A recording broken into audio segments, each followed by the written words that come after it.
Mister फ्लफिंगटन का नाम सुनते ही अधिकांश लोग एक भव्य गर्वित बिल्ली की छवि अपने मन में बना लेते थे।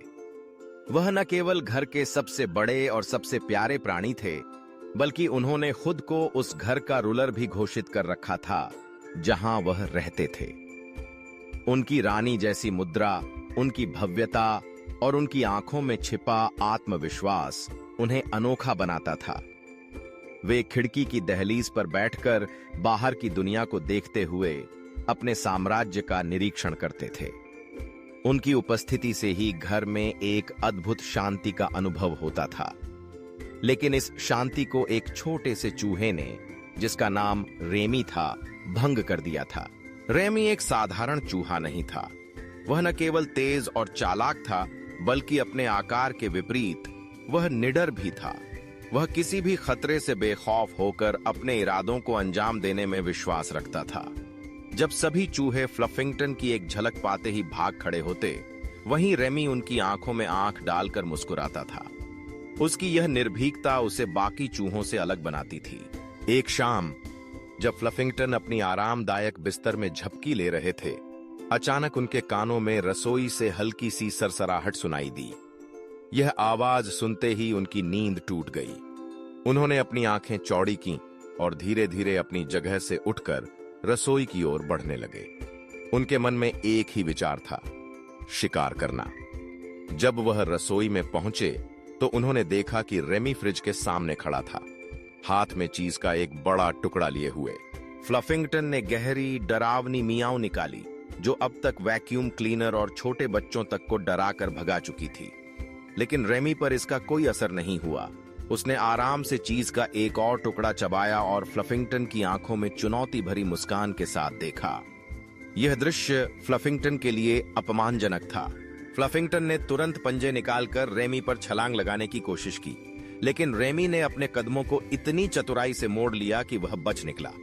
फ्लफिंगटन ने अपने पूरे वजन के साथ फर्श पर गिरते हुए खुद को संभालने की कोशिश की, लेकिन रेमी जैसे ही गायब हुआ, उनकी गरिमा को गहरा धक्का लगा।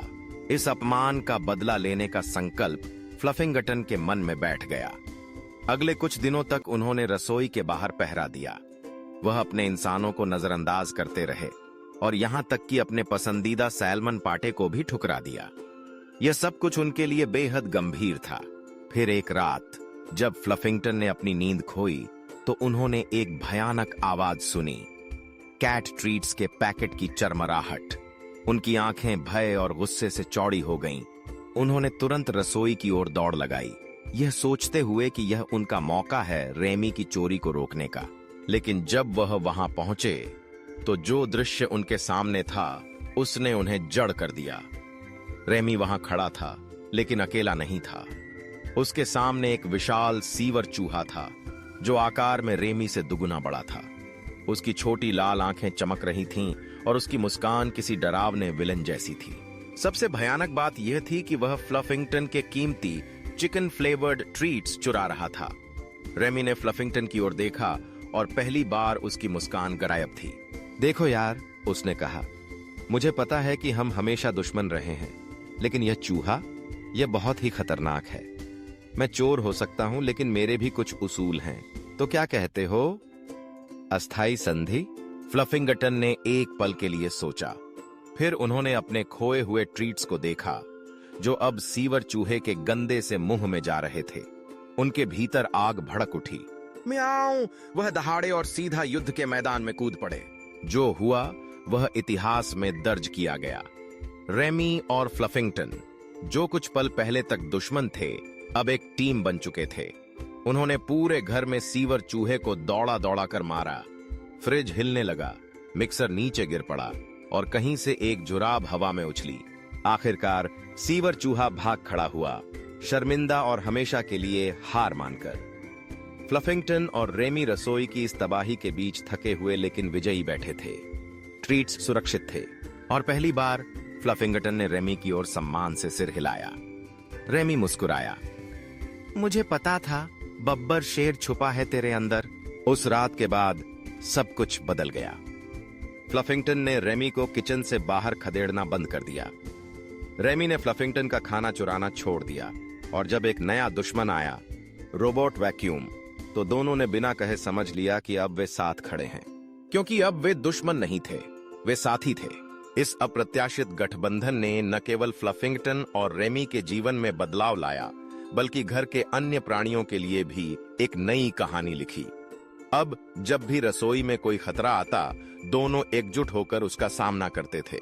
इस नए दोस्ती के चलते फ्लफिंगटन ने रेमी को अपने साथ बैठाकर अपनी रानी की तरह व्यवहार करना शुरू कर दिया। वह उसे अपने प्यारे बिस्तर पर बैठने की अनुमति देते थे और कभी-कभी उसे अपनी पसंदीदा जगहों पर ले जाते थे। रेमी ने भी अपने चोरियों की आदतों को सीमित किया और कभी-कभी फ्लफिंगटन के लिए कुछ खास चीजें लाने लगा। एक दिन जब उन्होंने एक साथ बैठकर धूप सेंकी, रेमी ने कहा, तुम जानते हो फ्लफिंगटन, कभी-कभी जीवन में हमें अप्रत्याशित चीजों का सामना करना पड़ता है। हम कभी नहीं जानते कि दोस्ती कहां से आएगी। फ्लफिंगटन ने उसकी बात को ध्यान से सुना और फिर कहा, सच है रेमी, कभी-कभी हमें अपने दुश्मनों में भी दोस्ती की संभावना देखनी चाहिए। इस प्रकार फ्लफिंगटन और रेमी ने अपने जीवन को एक नई दिशा दी। वे न केवल एक दूसरे के लिए सहयोगी बन गए, बल्कि उन्होंने अपने अपने गुणों को एक साथ मिलाकर एक अद्भुत जोड़ी बना ली। उनकी दोस्ती ने न केवल उन्हें मजबूत बनाया, बल्कि पूरे घर में एक नई ऊर्जा भर दी। अब जब भी कोई नया खतरा आता, फ्लफिंगटन और रेमी एकजुट होकर उसका सामना करते थे। उन्होंने समझ लिया था कि साथ मिलकर हर समस्या का समाधान किया जा सकता है। इस प्रकार बिल्ली और चूहे की यह अप्रत्याशित दोस्ती न केवल उनके लिए, बल्कि उनके इंसानों के लिए भी एक नई कहानी बन गई। अब घर में हर कोई जानता था कि फ्लफिंगटन और रेमी एक साथ मिलकर किसी भी चुनौती का सामना कर सकते हैं। इस अप्रत्याशित गठबंधन ने सभी को यह सिखाया कि दोस्ती की कोई सीमा नहीं होती और कभी-कभी सबसे अनपेक्षित स्थानों से भी दोस्ती की शुरुआत होती है।